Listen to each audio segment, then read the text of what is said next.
Welcome to the Gruber Morning Show. This is the special Tesla Roadster edition. I'm Pete Gruber. I'm Mark Schaffner. Good morning. Welcome, everybody. Welcome back for those of you who may be joining us from our prior podcast.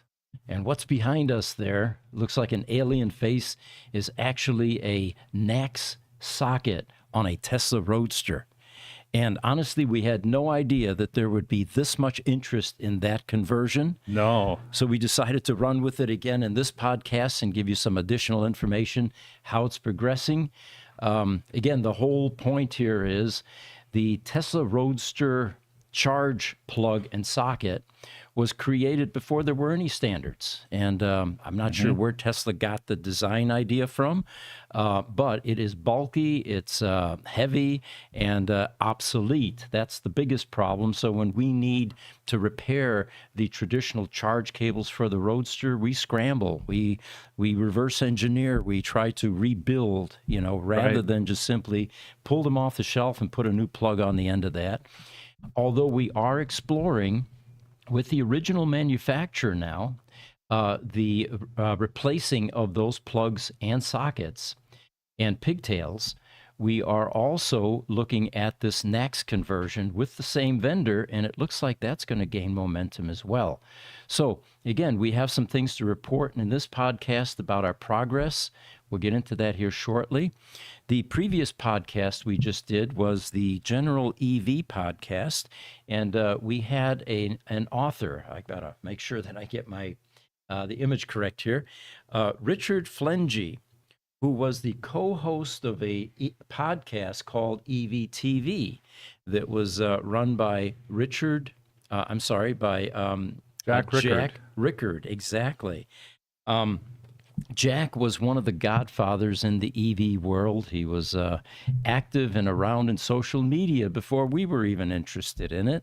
So it was fun reminiscing with Richard Flentage, his days with Jack. Jack passed about 3 years ago or so, sadly, and at age 65, fairly young, but he left a legacy.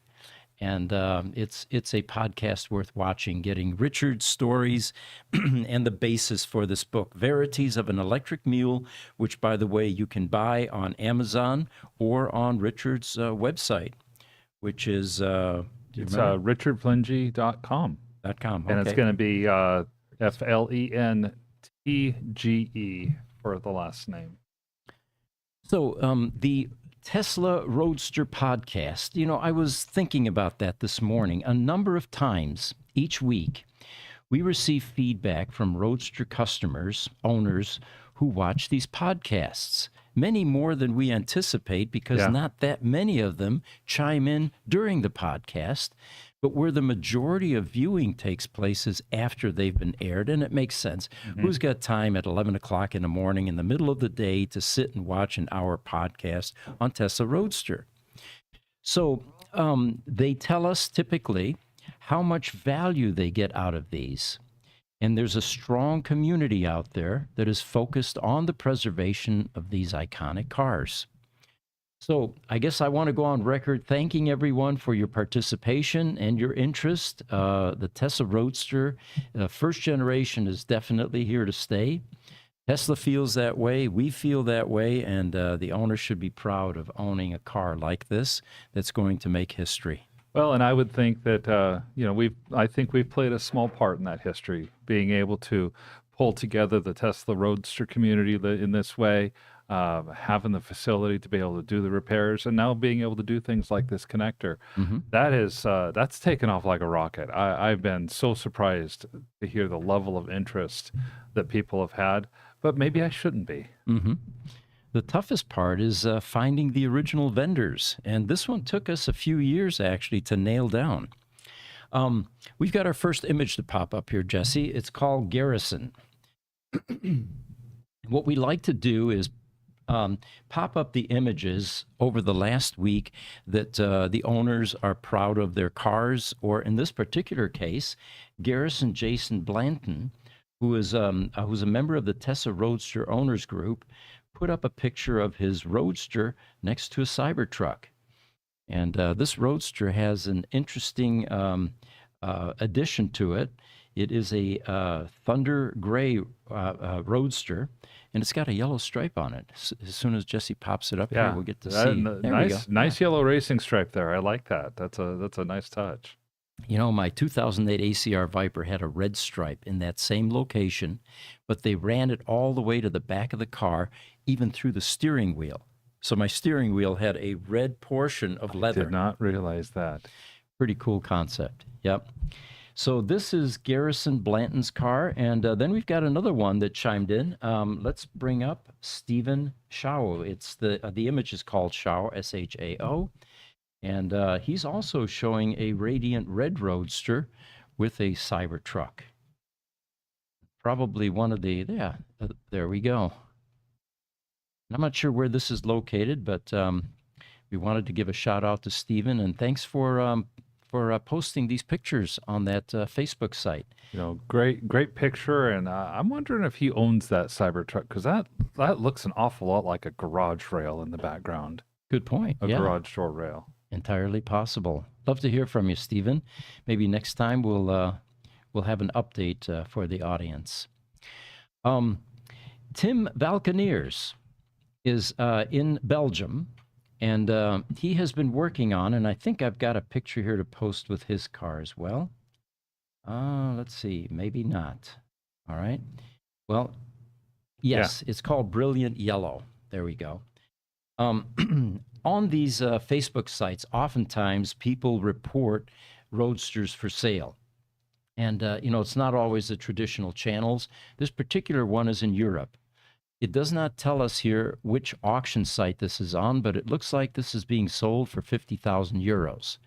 So if this was a functioning Roadster, that would be a heck of a deal, actually. Yeah, it would be. But it turns out that it does not run. So my question on the Roadster owners group on Facebook was, assuming bricked, we're hearing that ESS pack replacements in Europe are running around $50,000 US. The brick timelines are critical, and there are Roadster magicians in Europe able to recover Roadsters.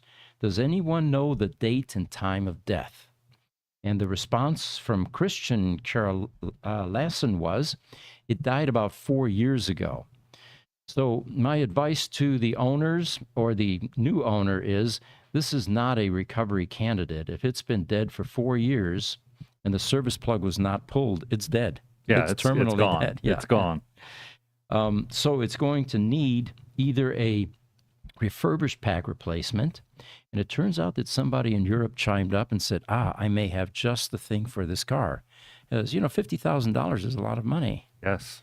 So it turns out this is a rare, brilliant yellow color. There weren't that many of those made, and if those of you watching know the actual production run on brilliant yellow Roadsters, we would love to hear. Tim also says that he talked with the owner, and normally the car will go to Denmark. Well, there is a service organization in Denmark, non-Tesla, that normally does battery recoveries. Not sure about 4 years, though. And then Marco Nolte from Germany, he chimed in and he said, if anyone buying this car needs sheets, we have some sets of spare sheets from cars where our aftermarket pack got, or that they replaced with their aftermarket pack.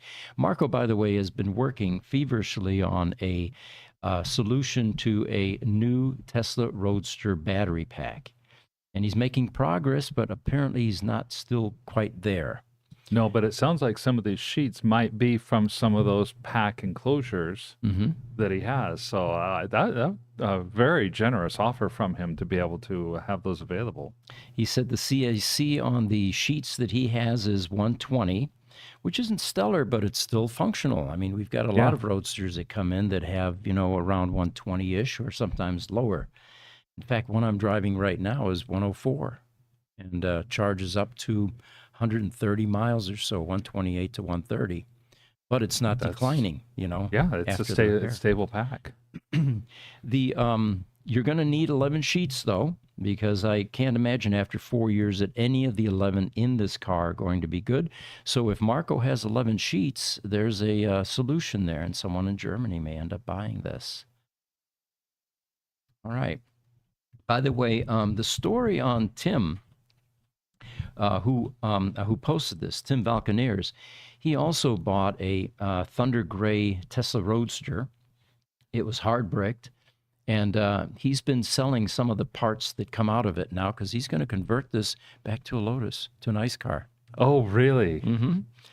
He's in Belgium, and I'm not sure that that's ever been done. We've had customers, or I should say owners, that have hinted that they wanted to do that, but I'm not sure of any successful retro conversions back to a Lotus lease. Well, and he's going to have some unique challenges because we've talked about before.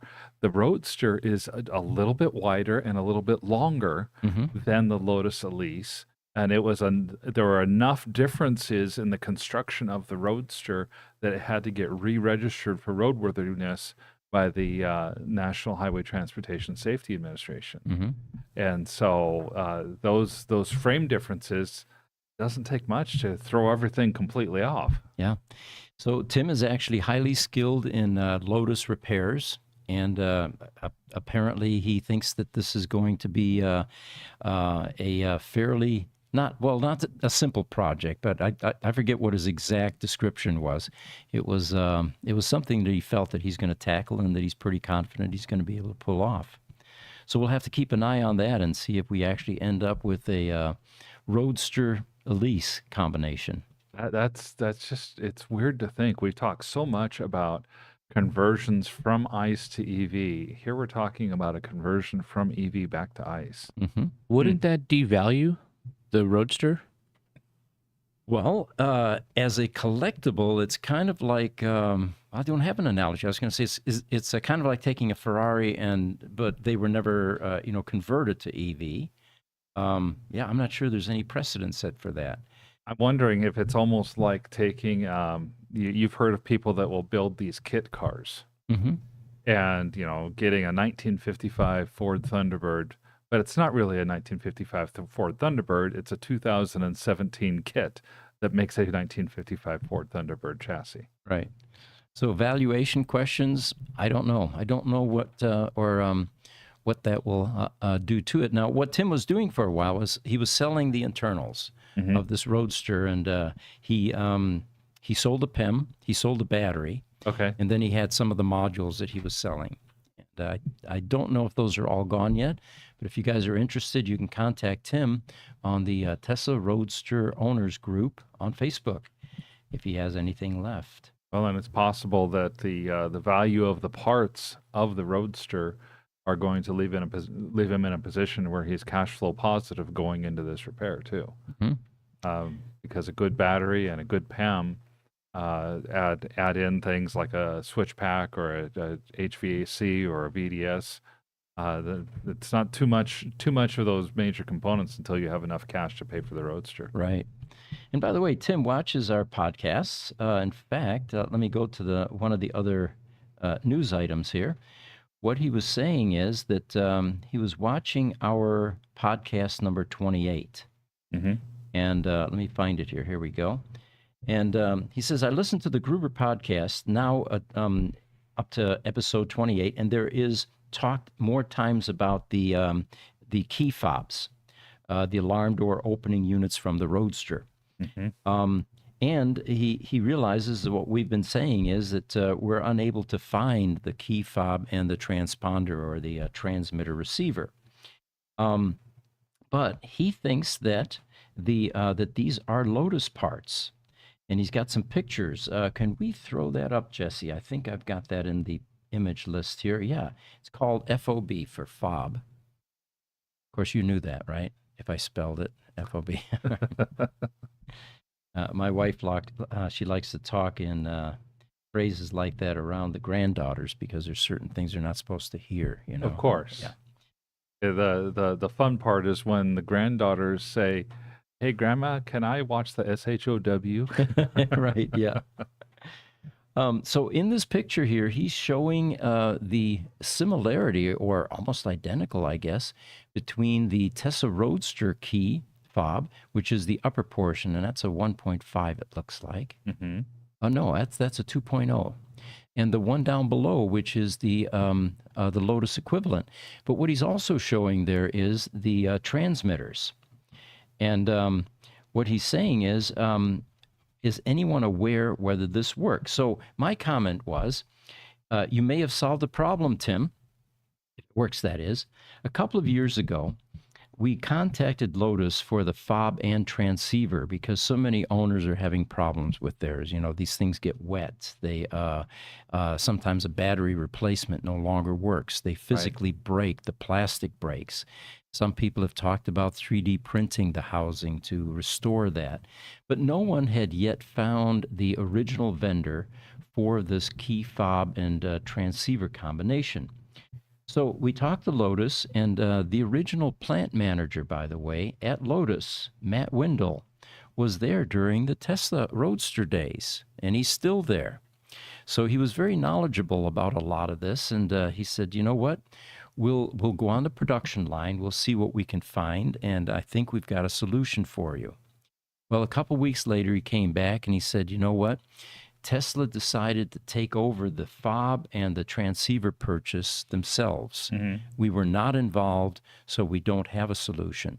Now, what Tim is showing here, though, is a Lotus fob assembly that looks very much or identical to the Tesla Roadster fob up above. So what I'm saying here is you may have found the solution, and if you have, please share this on the site or with us through email. We'll certainly share it on the podcast because so many Roadster owners are struggling with the key fob issue. I'm wondering if we need to reach back out to Lotus and see if they have that style of key fob that we could get one of. That's not a bad idea. And put it into one of our test mules just to see, because the key to me is that connector up at the top.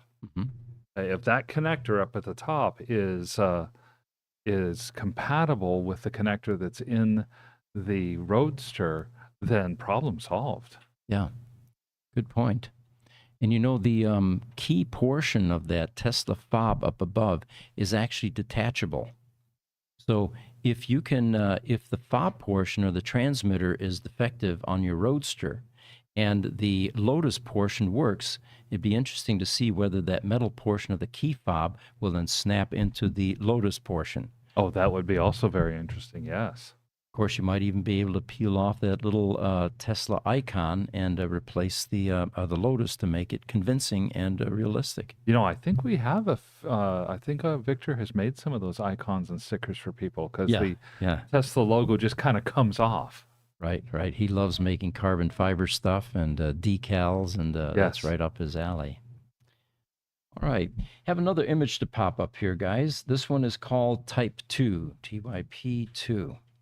And getting back to this high level of interest in the Tesla Roadster conversion to NACS, a couple of people began to talk about, what about the Euro Type 2 conversion? And Evmix Nielsen actually piped up, and he showed his version that he makes in Denmark. He says, here are my Type 2 EU 63 amp AC single phase only conversion package. So I contacted Evmix yesterday, and I got a response from him today. And the question was, we have a lot of interest in this NACS conversion. If you're already making one of these in the Type 2, we'd certainly be interested in collaborating and adding this to the conversion package. Oh, absolutely. So I did not get the final response yet to see what kind of, how many of these he has, how he makes them, whether the pigtail is converted. With the NACS conversion, we sent off 2 versions of the existing Roadster proprietary socket with about a 4 to 5 foot pigtail for the 2.0 Roadsters, and about a 30-inch or 25-inch version for the 1.5 Roadster. And what they're doing is actually reverse engineering and planning on replicating so that it becomes a plug-and-play type product. Our goal is to allow the owners to actually do their own replacement with a video and some serious documentation for a do-it-yourself effort. And now this kind of conversion for your Roadster can be done at virtually anywhere in your backyard or at your favorite repair center, local repair center, or when you ship your cars to us to be rebuilt and refurbished. We will offer that as part of the conversion. Great idea.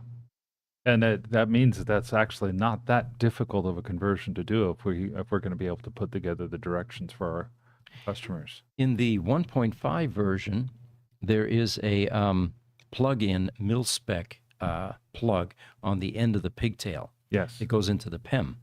So really the only complexity is figuring out how to get into your charge port door and then take out the existing assembly and mount the new one. And again, the instructions we provide will make that fairly seamless. With the 2.0 Roadsters, you actually have to open up the PEM, take the cover off, and then tap into some of the mounting terminals inside the PEM. And that one could be a little bit more daunting for the average user because even though there's an interlock switch there when you lift the cover that kills the power of the high voltage, not everybody is going to be willing to dig inside their PEM to change some of that cabling. Sure, and you never know the person who doesn't take a picture or document well what it is that they put together, and then they end up putting their wires back in the wrong sequence. No, yeah, that would be tragedy. All right. So anyway, once we get more information from Michael, who actually is Ev Mix Nielsen, we'll report, and he's actually been on our podcast once at least that I'm aware of. Mm-hmm. He was also, and maybe still is, working on a battery solution for the Tesla Roadster, which will, give an alternative to the $45,000 pack here in the U.S. or $50,000 pack in Europe. It's going to happen. We have some comments that have come in this morning. Okay. 3G Beast tells us, hey, thank you for joining the show. Dennis Pascal, how are you? He's one of our customers, Roadster owner. He says, haven't had the annual done in a few years. We just get too nervous with the PEM work that happens during the annual. How often should we wait until the annual is done on a 1.5 Roadster? Well, there's some variables there, Dennis. How often do you drive the car, first of all? What kind of roads do you drive it on? We had one customer that lived on a dirt road, and he probably should have gotten an annual every quarter, because in a 2.0 Roadster, you're sucking up a lot of debris from down below, depositing it on the heat sinks. One of the telltale signs that you'll see that you're due for a PM is when it gets warm again, and if you're getting thermal limiting with your Roadster, indicating that you've got some clogging going on with the cooling systems. The Tesla service centers, the ones that are accepting Roadsters, generally have some talented people that still remember how to do annuals. So you're in California, I believe. I don't have our CRM open here, but what you might do is check with the service center and find out what kind of a seasoned technician they're going to have work on it. And if you hear, well, Jack is still here in the back and he's been working on Roadsters since 2014, you're probably in good hands. Yeah, definitely agree with you there. Wayne Levitt also was in commenting about the yellow Roadster.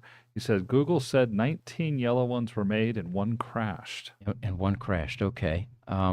So, yeah, they're fairly rare. I think the Lightning Green, which was only made 1 year, had 33 cars in that color. So this could be one of the really rare ones. And, of course, the most rare is going to be the Insane Green. Oh, yes. Only one in the United States. Oh, yes. That Insane Green is something else to behold. And it looks like we're getting some camera adjustments. So if it looks like we're bouncing a little bit, it's not your eyes or an earthquake at your location. Or at our location. Or in our location, yeah. I was going to say, what'd you guys think of that that eclipse yesterday? That was pretty cool. We didn't get the full impact. We didn't. My wife bought eclipse glasses for her first grade class. Uh-huh. And they were able to. They just as they finished up recess was the height of the eclipse here in Arizona, So she handed out glasses, and for the first time, I've been on a number of eclipses in my lifetime, and this is the first time I actually used the eclipse glasses to look right at the sun. Really? Okay. That was pretty cool. Yeah. The first time I looked at it here, it looked like the Apple logo. It had a little did. bite out of the Yeah. side, right? But yeah, it was a memorable experience. I guess the next one is in 20 years. And, it's, I plan on being there. I don't know about you, but I plan on being there. yeah. It's, I think, what did they say? 2044? Yeah, 20 years. Yep, 2044. We've got another image to pop up here. This again is a Tesla Roadster item. And let's see here. It's called Rodent-1. This is something that we also covered in the last Roadster podcast, but we have an update. We're beginning to install these in Roadsters. And because they're so inexpensive, we had one customer that says, you know what? I don't just want one of these in my car. I want 3 of them. And what she was talking about was, see the Paddler rodent repellent for cars? This is a electronic device that creates an ultrasonic high-frequency sound to keep rodents out of the car. Rodents like raccoons, squirrels, marten, cats, or mouses. This has to be a Chinese. They always It get the has to be plurals. Chinese. Mice get scared and avoid the car. And apparently it will not be audible to humans, so it's not going to be annoying for you. It runs off 12 volts, and the good part about that is in an ICE engine car, if you hook something to the 12 volts and you're not running your car, you're draining your battery. Yes. With a Tesla Roadster, you constantly have DC to DC support to the 12-volt battery. So even if you're drawing from the battery, it's not going to kill your car or drain your battery. So we're Very putting true. 3 of these in currently. And for those of you interested in purchasing something like this, there's a second picture here, image called Rodent-2. And this will show you where to get this on Amazon. And it'll also bring up the price here in a second. There we go. It's I've seen these ultrasonic ones that you plug into your wall at your house and stuff Yeah. like that. And if you were listen really closely, you could hear a tick, tick, tick, tick, tick, tick, tick. And it's the beginning and ending of the sound cycle, but that was all you could hear. Really? Okay. I'll be very interested to, once you guys have this installed, come and listen and see if we can hear anything at all. Yeah. And once we have it installed, we'll bring it to the next podcast show then and actually show it in operation. And Yeah. maybe we'll even get a picture of the rodents scattering and leaving the area. Well, I'm thinking what you need to do is get a 12-volt battery, and there's one area of the compound that has a mouse problem, Oh, that's right. Yeah. and see if it helps. Actually, upstairs here too. Yeah. Did you know that? Yeah, that's the one I'm thinking of. Is Yeah. Yeah, they were. upstairs. Yeah, they're eating the plants. There are a couple of philodendrons that apparently have lost all their leaves. Yeah, and so they've set up home and put that up there and let it sit for a weekend. Yeah. See what happens. So the description on this includes the rodent repellent for cars will stop rodents eating car wires and protect your property. Well, for 3 of them, $75 or so, it's cheap insurance for the cost of rodent damage in a Tesla Roadster. They were showing me this morning on a brilliant yellow Roadster, actually, in our service center, that there's certain portions that really aren't quite accessible. There's an AC line that apparently runs to the back, and it runs through some areas that you can't get to. There's a good 1.5 feet or so. Fortunately, that's not where the AC leak is, so we're okay there. Well, that's yeah. good. But if it was a wiring harness and you had rodents building nests inside these protected areas, then it gets a bit more expensive because we have to actually pull the old wiring out, fish new wiring through, and you get wiring harnesses that have to be repaired. Yeah. So, but anyway, there you have it. That is the rodent protection for the Tesla Roadster. And I don't know what happened, but within the last couple of years, we have seen a huge uptick in rodent damaged Tesla Roadsters. We even had a Model S the other day that had rodent damage. Really? Yeah, that one that we purchased, actually. Yeah. I'm wondering if those rodents are watching our podcast and heard about the Chinese roadsters. That's it. Yeah. So Dennis Pasquale has a couple more comments for us here. He asked first, he said, wasn't there a Model S that was converted to gasoline There that is, Reach Dennis. Rebuilds did? Yes, exactly. If I remember right, that's the one they took out the rear window and put an engine in the back of the Model S. Uh-huh. Or actually, that might be just that engine was a generator that produced electricity to put back into the Model S. I heard it was terrible. It was loud and obnoxious and everything else. I heard the goal was to put the engine in the front so that when you lift the hood, it looks like a traditional ICE car. And, my question, I didn't see it. I just saw a picture of the outside, but how did they recreate the transmission tunnel? Because remember, a Tesla Model S has a flat floorboard all the way across. Oh, so that's true. And that Model S does not have enough room to put a drivetrain without some sort of tunnel in that floorboard. Right. Yeah. So Wayne Levitt says, my friend keeps asking me to fit a Dodge 460 V8 he has into my Model S. He likes the Tesla S, but really wants it with a V8. I used to restore cars with him, and he has a shed full of full of chargers. Okay. Oh, wow. Yeah, that again, putting the engine in isn't the issue. I think it's putting that transmission in, and I guess bye-bye center console is what you have to say. And the other part of this, I get it, because in order to match the performance of these types of cars, you're not going to be able to put a small block 8 into these cars. No, not at all. A big block 8, maybe even a V12 out of a Lamborghini, and you're starting to get closer to the performance of an EV. Yes. Not quite there, but closer. Did you guys read these, or do we need to scroll? No. Will Tow right now. Yeah. It says, hey guys, what about the taillight LED rings compatibility with the Lotus? I've seen Greg Race Parts mod, but not much. Yeah, Greg does a great job, by the way, of recreating some of these things. And I'm not sure what's available. Victor Atlasman from NXU. I never know. I want to put an X in there, but you can't, right? It's just From new. Yeah. He actually had us, or he was on our podcast a couple of weeks ago. Thanks for joining us, Victor. He says, hey, popping in to say hi. Thanks for all of the referrals, by the way. Yeah, appreciate it. And then Dennis says, only sunny weather in Southern California on good weather. Oh, that's when he drives it. It's my wife's car.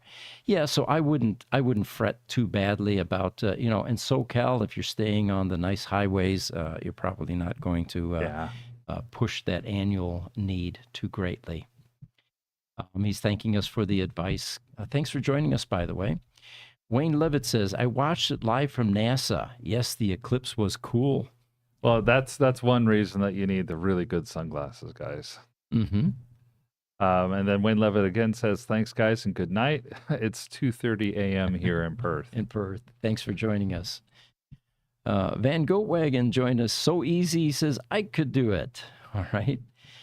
And then TikTok, Jason DeFoss, he says, hello, Pete, watching from Canada. Keep up the great info. Jason, I owe you a response to the taking pictures of underneath the car. Jason is working on safety issues with the vehicles that are involved in accidents. Oh, okay. And so great work that you do, Jason. And we'll get you that information. So we have another image here, and this one is soft top. Those of you that own Tesla Roadsters and you have a soft top, you're probably lucky if at this point in time you're not getting orange dust on you as you drive and you've got your soft top on. There is a, between the laminate of the soft portion of the top that's on the inside of the vehicle like we're showing here, there is a thin sponge material that with age decomposes, crumbles, hardens, and then eventually turns into dust. And it's a yellowish, tannish color, which is the reason for the gold dust inside a Roadster. These soft tops are quite repairable, and with a headliner replacement with a slightly thicker material and more sound deadening, it will not decompose and do what the sponge material did. And we've done a few of these so far, and they've worked out wonderfully. What happens here is the soft portion that you see there actually has two bonnets that are supports, and those clip in, and then the soft portion of the top sits on those, and then the sides clamp down. Okay. It sounds like the material is very similar to what was common in cars back in the late 20-aughts and early 2010s.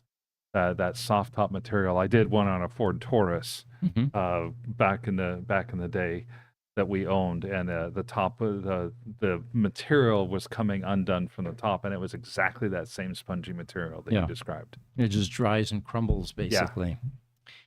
All right. So the way to get these fixed, you can send them to us. We'll restore them. We have an upholstery shop that is doing amazing work. They not only do the seats in Italian leather, but they do our hard tops and soft tops. And by the way, both of them suffer from different problems. The hard tops will eventually delaminate, and the black material actually sags and hits your head. Okay. The soft tops have the decomposing sponge, and you get the gold dust. But both of those are repairable, and I think we even have a price here for those.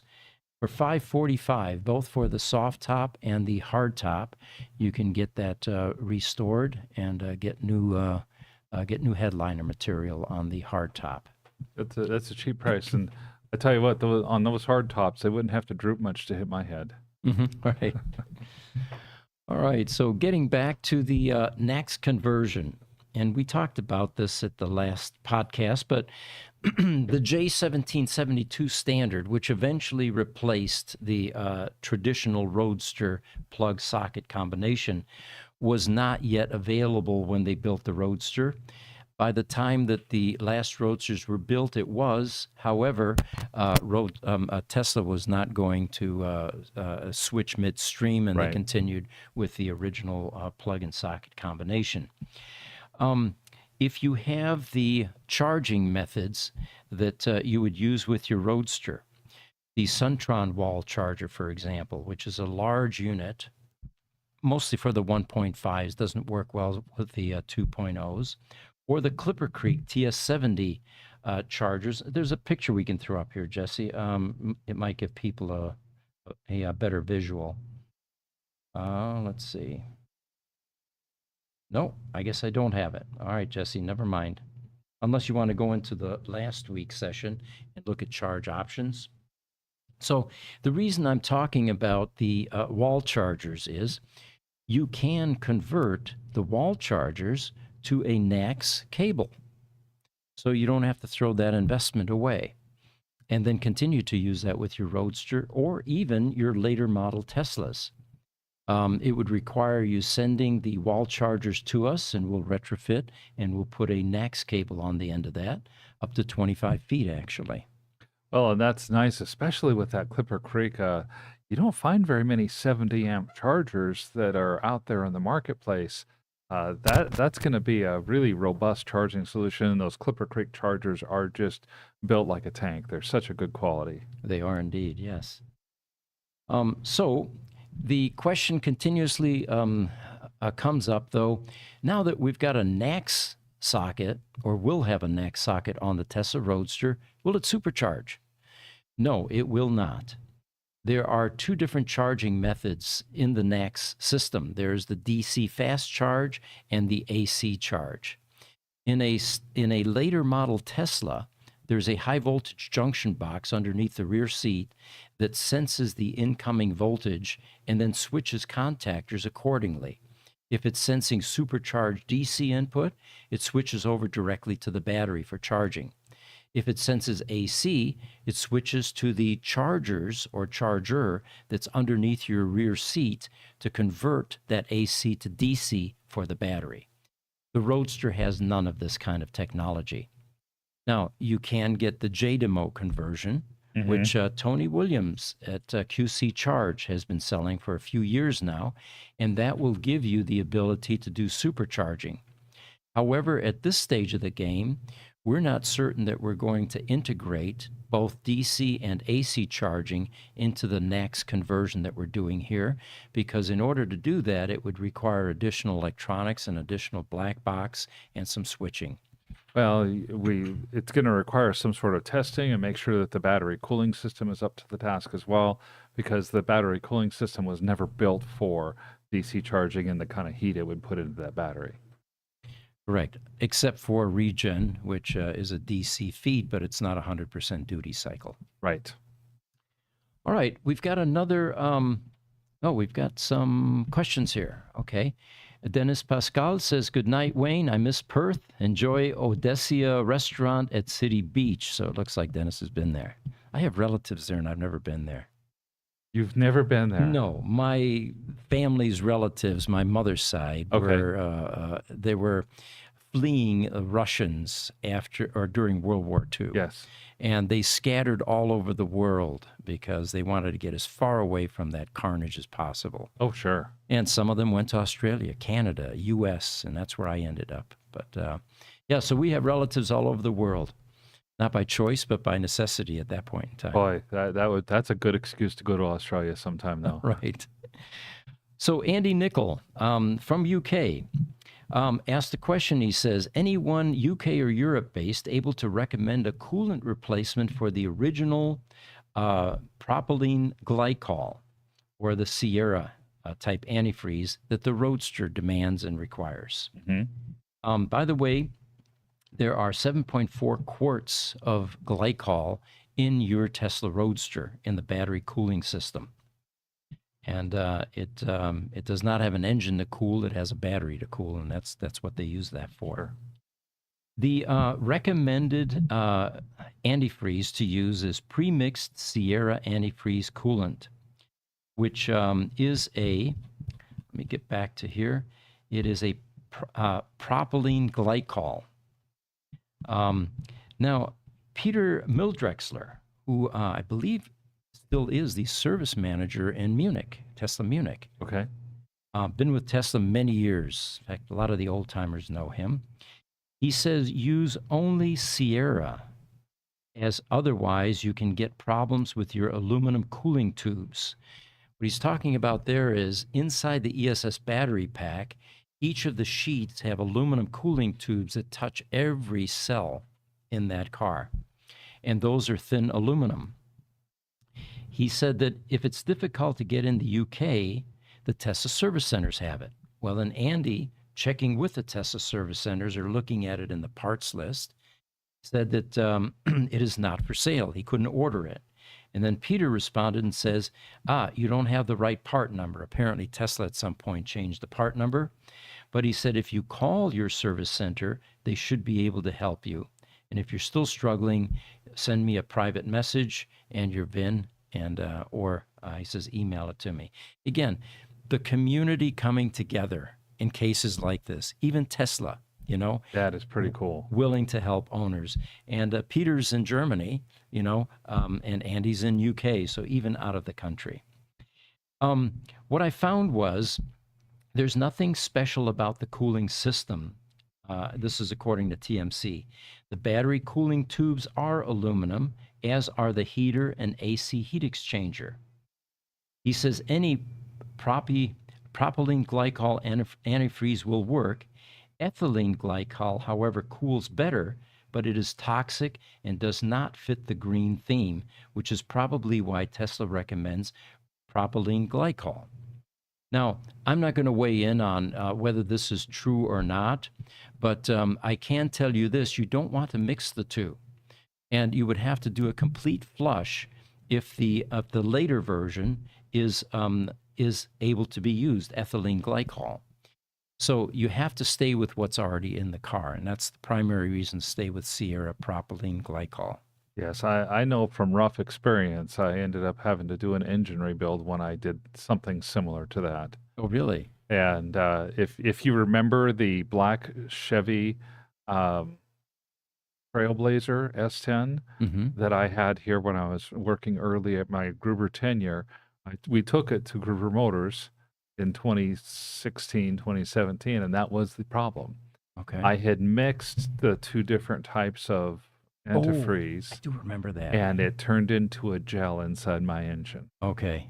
And the only way that I knew it was my engine started to overheat and one of my hoses burst due to the high pressure. Hmm. And I had been told that it was okay, so I did it, and it was not okay.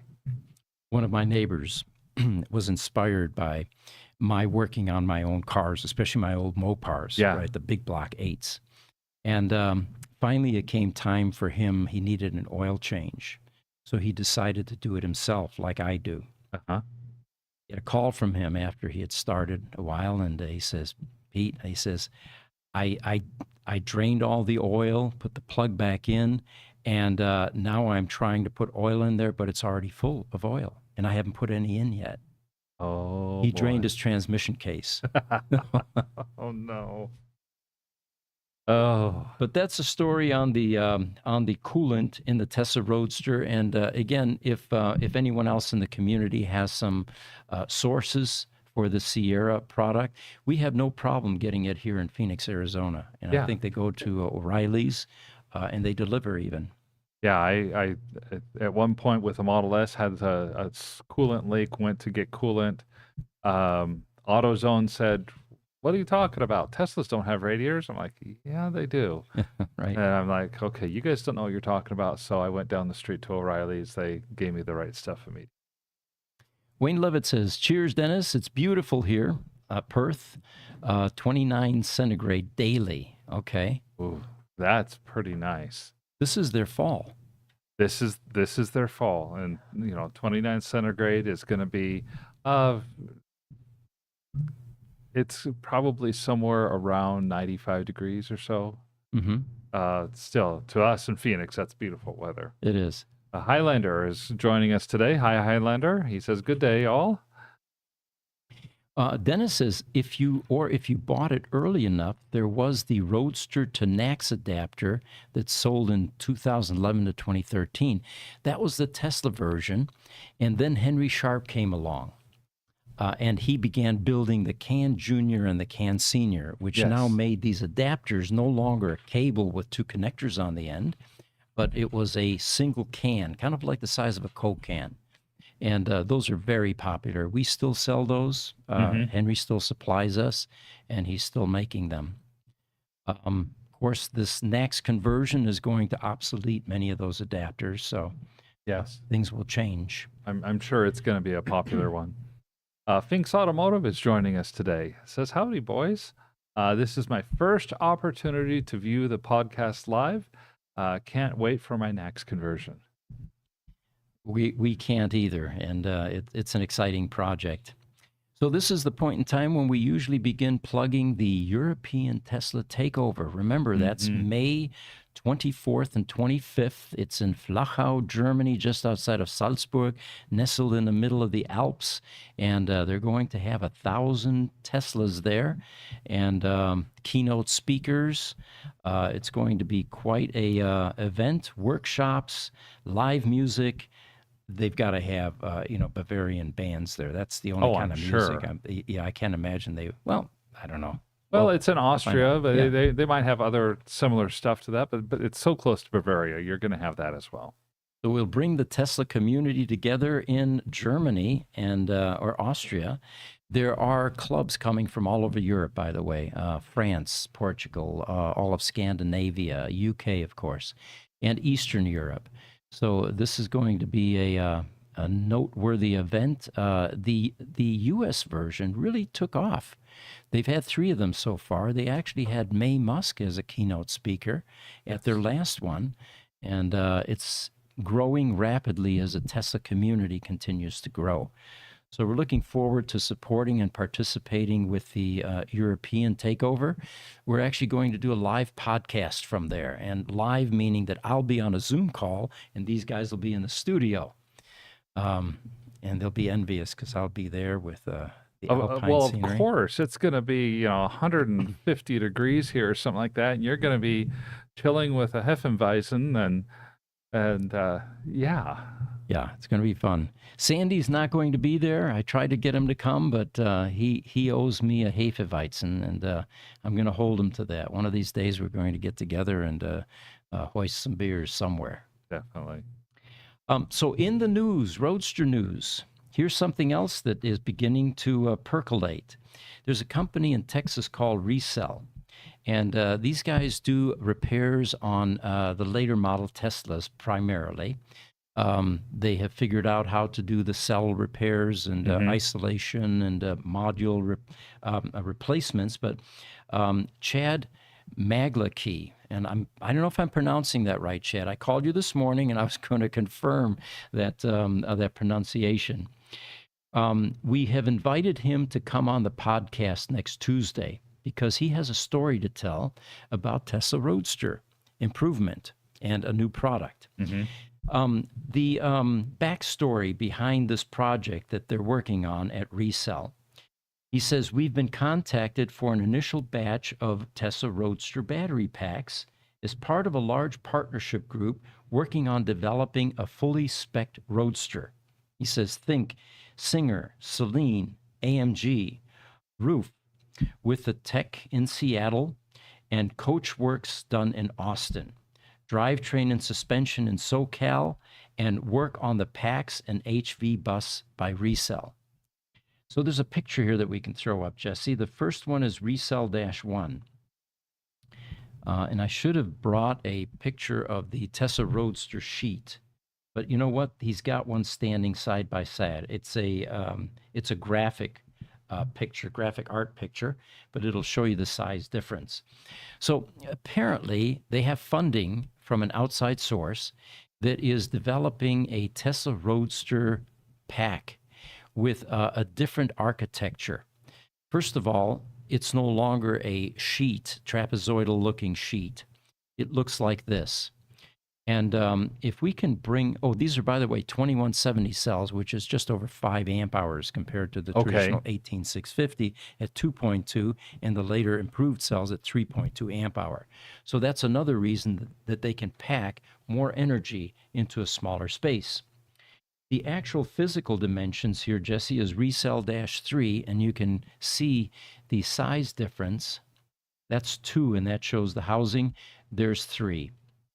So with this orientation or mounting, they're saying that the center of gravity in the Tesla Roadster will be even lower. It's already fairly low with a 1,000-pound pack in the middle of the car, which, of course, is going to improve handling a bit. But the best part about this is the weight savings.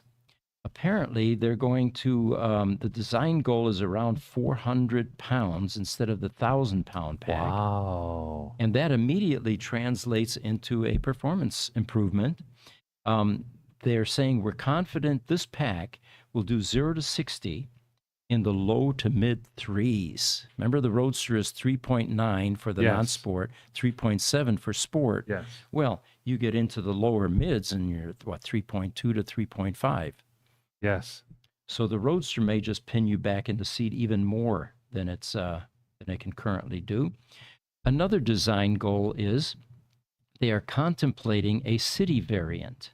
To be clear, he says, we're somewhat wary of this. It would be roughly half the power output and torque of the original pack with around 80 to 90 miles of range. So we're going back into a basic commuter car then. Yeah, kind of. Yeah. But he says, in effect, probably the same specs as the Fiat 500e, so spirited, but significantly lower performance than the original favorite spec. But the advantage here, he says, it would at least keep your Roadster on the road. So in a sense, it's more of a rescue pack. Right. And for a budget-sensitive customer that doesn't have $45,000 to put in a car, where current valuation might be $70,000 to $90,000, this might be a welcome, temporary solution. And they're looking for inputs from owners. This is on the Facebook site, Tesla Roadster Owners Group site. You can see some of these claims that I've been reading to you on that site. So they said that some folks asked about the module orientation. The module is actually mounted on end at a 30-degree angle front to back, kind of like that picture there shows. Mm-hmm. And it's a cassette-style module versus the sheet-style module in the original Roadster. substantially less volume and weight with a much lower center of gravity. Even more innovative, the compact size allows for hot swappable cassette-style pack that easily slides up and into the chassis. Now, there's something we've been intrigued with for a number of years, coming from the critical power world. 20 years ago, the component UPS manufacturers decided to go scalable. Mm-hmm.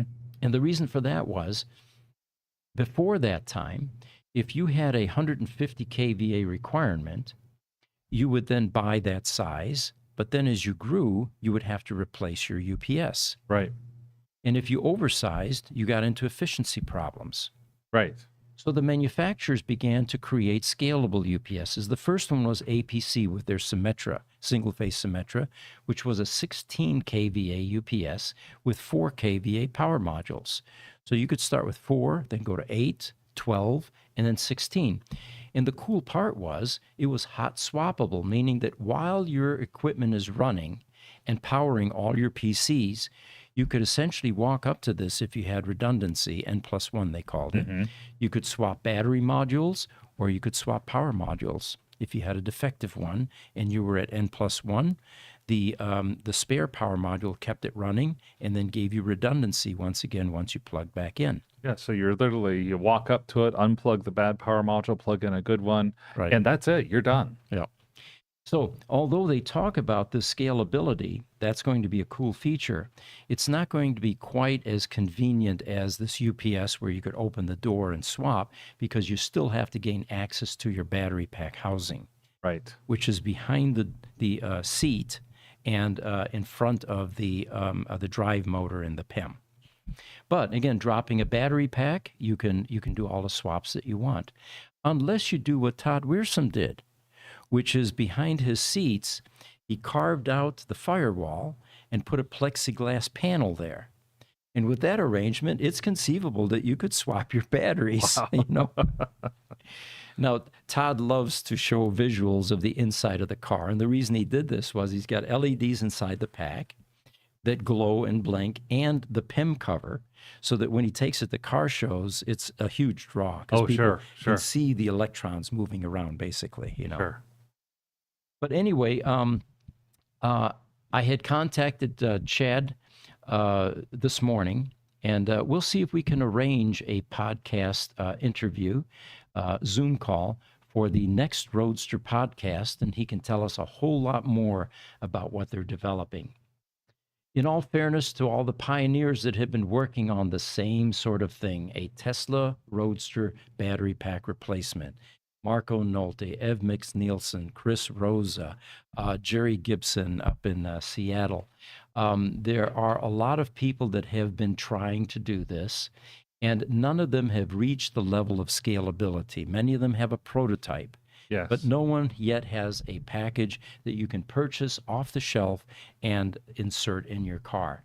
I think Marco is probably the closest, because he actually developed a pack and he's driving around with it, but he still has some interface issues, which is typically where it breaks down, is in the integration of a different type of cell structure and architecture, because the electronics in a Roadster are fairly finite, and they're not going to change much.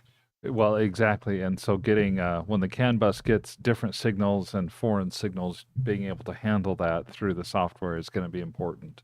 Yep. And there will be a lot of testing. I can imagine even when Marco, because I think he'll be one of these successful ones, when he's ready to sell his first packs, it's going to be a sale of a couple of packs, and those people are going to, frankly, kind of be guinea pigs, because they'll drive differently than he does. Mm-hmm. All right, so that's the story on the new Tesla Roadster battery pack, the latest one. And of course, the good news is Tesla is still making the replacement pack. Yes. So we're not left high and dry. There was a period of time a few years ago in between the first failing Tesla Roadster battery pack, where there was a serious range decline. And Tesla did what any responsible manufacturer would do, was they stopped production until they figured out what was going on and what the problems were. During that 2 or 3 year span or so, Tesla Roadster prices nosedive badly because people weren't sure there was going to be a solution that would allow them to continue to drive their car. Right. That was a point in time when you could buy a functioning Tesla Roadster for $30,000 to $40,000 on eBay. Yeah, and if you were buying one that was with a bad battery or some other drivability issue, $15,000 maybe, Mm-hmm. and not anymore. Mm-hmm. So TikTok, Jason DeFoss reminds us, Mopar or no car, LOL. That was the slogan if you were a Mopar faithful. That's right. And Dennis Pasquale says, he was talking about the charge adapter. He says, I met the yellow cord to connect to the TS70 for the Roadster to NACS. Oh, I see. Okay. Yeah, that all that technology is going to change if this NACS project begins to gain or to grow some legs. And the interesting thing is going to be unanswered yet, although Tesla's interested. Will we get Tesla to participate in this conversion? Because now the service centers are able to do the upgrades. Yeah, that's. I still. I know now there is interest. Once this has been done and demonstrated to work, we're going to see a lot of calls and stuff come in, I think, immediately. And it's the same vendor that originally made their pigtails. So that, I think, is the other clinching factor possibly for this. I think so as well. No promises, but we're working on it. PPF removal. Got to remind people all the time. There was a poor guy up in Seattle, Matt Lacrosse. He spent 4 days removing PPF from a Twilight Blue Roadster. Get your PPF replaced every 8 to 10 years. If it's out in the sun, even sooner than that. It Yes. will eventually crystallize with the clear coat, and then you can't even get it off. We had one of those where parts of it came off and the other parts wouldn't. There are a variety of removal techniques. There's chemical, there's steam, there's the heat gun, and various techniques to take it off. But it becomes extremely difficult to remove if you let it age. We just did an Arctic White. Arctic White early PPF yellowed, and it's very noticeable on an Arctic White Roadster because you have, a nice white, bluish white on one side and then a yellowing on the other. All right, TikTok, Maurice Diaz says, I just got to Germany on assignment with the Department of Defense. Problem here is that modern are different. The modem is different. Oh, modem. Okay. So she has no navigation. No Tesla charging maps. Mm-hmm. For U.S. specs Tesla models in Europe. Any idea how to address this? Just asking, as no one is helping us figure. I could ask.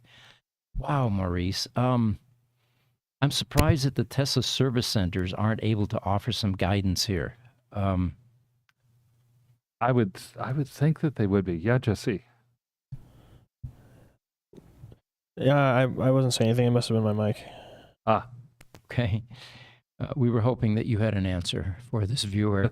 But it seems to me there was something like this with the Israeli Roadster or Israel. No, I think it was an Israeli later model. Anyway, if anyone has any advice for Maurice, this is the time to offer it. We're drawing a blank. We just don't see it here. See, the Tesla in Europe, they use the CCS2 adapter, which is in the US we use the CCS1. Mm-hmm. But for Teslas, they use the NACS adapter here in the US, and they're not using NACS in Europe. And Maurice is saying that we tried going to the service center, and they just said no. Interesting. So this is one where you need to go to the community, and let's hear from the community, see what they have to say. Exactly. I wish we had an answer, Maurice, but yeah, that could be frustrating. No navigation, no Tesla charging maps, and yeah, you're definitely not getting the full capabilities of your car. And I can't imagine that Tesla would be selling them in Europe with those limitations. There's something wrong. Yeah. Yeah, well, it seems like this person's saying they just got there on assignment with the DoD, so they probably took their car with them. It's probably an older car, different modem, in different country, so it's probably not in warranty or something. It's a U.S. spec car. Yes, Yeah. it's a U.S. spec car. There you go. That's the answer. Yes. So that's the problem that we're dealing with is you've got a U.S. spec car that's over in Europe. How do you get that car to be compatible with European specs? Right. Okay. All right. Anyone wants to chime in? We're all ears, as is Maurice. So PPF, yeah, change it and don't let it age. And you know what? You don't have to ship your car to us cross country to get your PPF removed. Any high quality detailer in your area or PPF shop is going to be competent on how to remove this. If it's here at GMC for other work, we'll certainly make that recommendation. Yes. But it is not going to be that expensive if you have it done locally. Now, Dennis Pasquale is answering Maurice and has said if the challenge is moving a U.S. car to Europe, might need an SLM. A sim, I think, is what A that's sim. A supposed to sim. be. Different sim in the MCU. That's very possible because we know that you can take those with the MCUs and put different sims in. And then Maurice says they'll sell the modem, but they won't program it. Ah, okay. Some sort of a liability limitation there, it sounds like. Well, this is all news to us. Yeah, we wish you the best, Maurice. And we'll keep our ears open for what we hear from the community as well. Right. The have an update on the Florida Roadster. If you remember the Fort Lauderdale Roadster that was stolen at the service center, there are things in play right now. There's some insurance involvement, and there is a possibility that Tesla will be buying this Roadster back. So that would solve all the problems, it seems, at least for the owner. That would at this point. If I remember right, the owner was talking about potentially wanting to sell it anyway. That would be the right thing to do. Yep. All right, we've got one other image to pop up here. VIN 920, Jesse, Canada. As these Roadsters go up for sale on our Roadster matchmaking site, we encourage owners to add pictures, especially if they're somewhat weak in the first go-around. And this particular customer did. This is a Obsidian Black Roadster with 12,000 miles on the odometer. It's in Canada, Mississauga, Ontario, VIN 920. And it is the asking on it is $95,000. Anyway, if you're interested, there are a batch of new pictures out there currently on the Roadster matchmaking site, and you can't miss it. I think it's the first one. The cars are listed in order of entry, and this is one of the last ones that was entered. Well, the way that picture looks, almost like they have a trailer hooked up to that Roadster. It does, doesn't it? Yeah. It looks almost. All right. Well, we're coming to the close of the Tesla Roadster podcast. Again, we thoroughly enjoy everyone joining us, the comments, the inputs, and your feedback. As we pointed out at the beginning of this podcast, we find that a lot of people watch these after they were broadcast live. If those of you that did that after have any questions, you can email those to ev@gruber.com or any suggestions or ideas for topics you want us to cover or news items.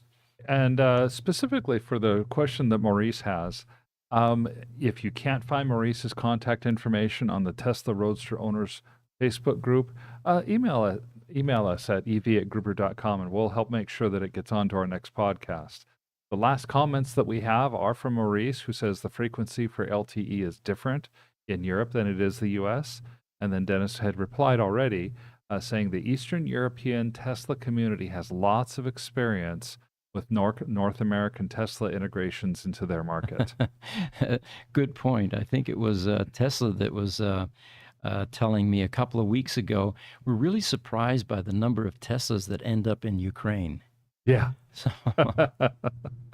well, again, thank you for joining us. We'll keep you updated, and we'll see you next week. Take care.